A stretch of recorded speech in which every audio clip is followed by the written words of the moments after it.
Assalamualaikum warahmatullahi wabarakatuh. Back to my channel Erik Arsada, channel tutorial seputar komputer dan Android. Pada kesempatan kali ini saya akan membuat video pembelajaran yang berjudul tentang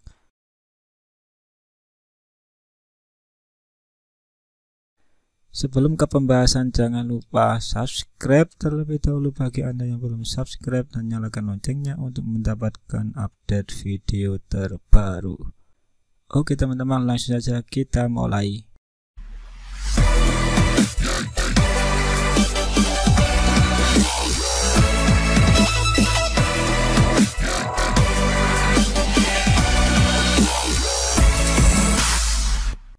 Hardware atau perangkat keras adalah semua bagian fisik yang ada pada komputer.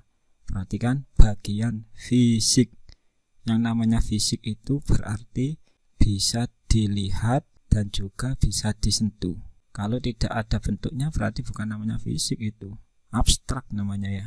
Jadi sekali lagi, bisa dilihat dan juga bisa disentuh. Itu adalah hardware atau perangkat keras. Seumpama perangkat keras itu kita lemparkan, kita itu terasa sakit. Itulah hardware ya. Jadi kalau kita lemparkan terkena kita, maka kita akan merasakan lemparan benda tersebut. Itulah yang disebut dengan hardware. Ada 3 fungsi hardware yang harus diketahui, antara lain pertama, sebagai media pemberi masukan data. Jadi yang berfungsi untuk memasukkan data atau memberikan perintah kepada CPU. Yang kedua, berfungsi sebagai pengolah data. Jadi kan sistem kerja komputer kan seperti ini ya. Nanti gambarnya saya sertakan di bagian belakang sendiri ya nanti. Cara kerja komputer itu kan dari user, pengguna.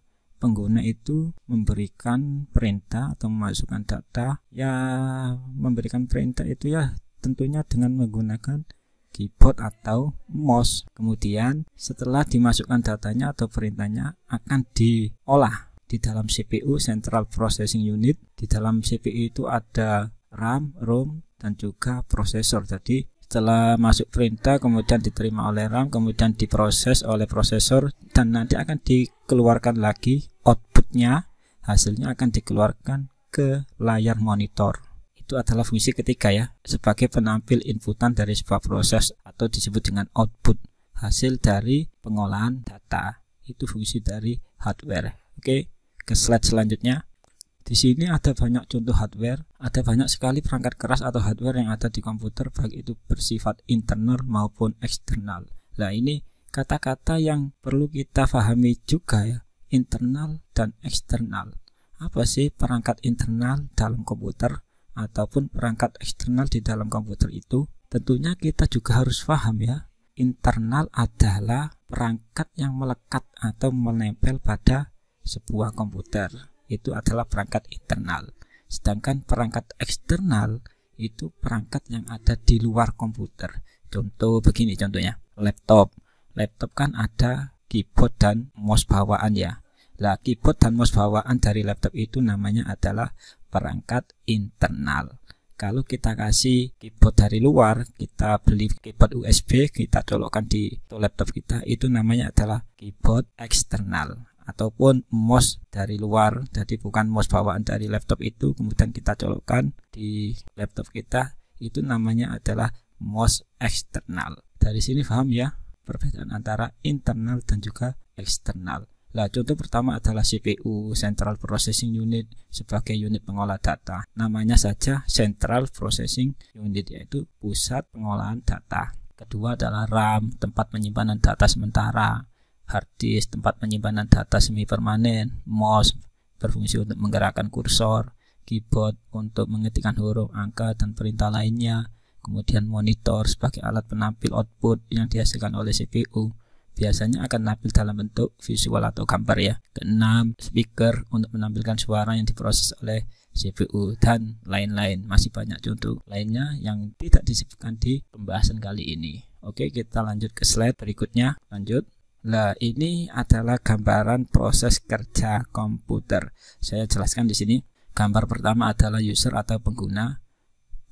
Kemudian ini input device. Input device itu menggunakan keyboard, mouse, handycam, dan seterusnya. Jadi user itu memberikan perintah dengan atau lewat menggunakan keyboard, mouse, dan seterusnya ya. Jadi memasukkan data, memasukkan perintah itu dengan menggunakan keyboard ataupun mouse.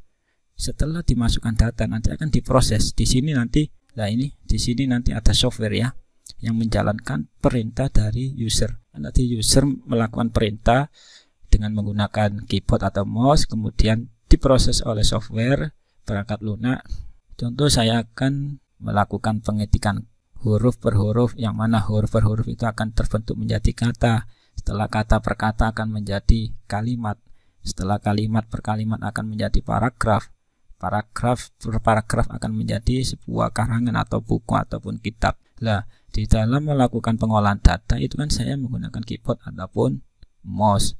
Itu namanya hardware. Kemudian diproses oleh software, yang mana softwarenya itu berupa Word ya, Office Word. Setelah diproses oleh Office Word, nanti diproses lagi di Central Processing Unit atau CPU.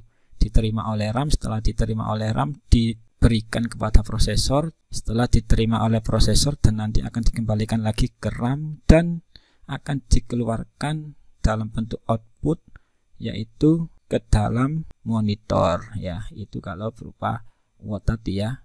Kalau printer, kalau mau ngeprint, nah kalau di sini kan tadi berupa data, nanti akan ditampilkan ke dalam output monitor. Paham ya? Setelah dikeluarkan di monitor, itu fungsinya apa? Monitor kan diberikan kepada user. Tadi user bisa menikmati hasil ketikannya tadi, yaitu berupa pengetikan huruf per huruf ya. Ini adalah proses cara kerja komputer.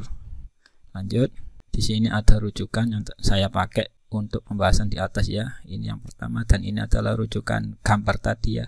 Gambar yang ini saya ambil dari internet, akan tapi sudah saya edit. Ini ya, yang tengah ini dari internet, kemudian saya tambahi tulisan, saya edit, saya tambahi gambar user pengguna, kemudian pengguna dikembalikan lagi kepada pengguna. Terima kasih. Jangan lupa like, comment, share sebanyak-banyaknya, and subscribe, nyalakan loncengnya untuk mendapatkan update video terbaru. Jangan lupa komen di bawah kalau ada kurang lebihnya dari pembahasan di atas, atau ada pertanyaan, komen. Sampai jumpa pada tutorial berikutnya. Wassalamualaikum warahmatullahi wabarakatuh.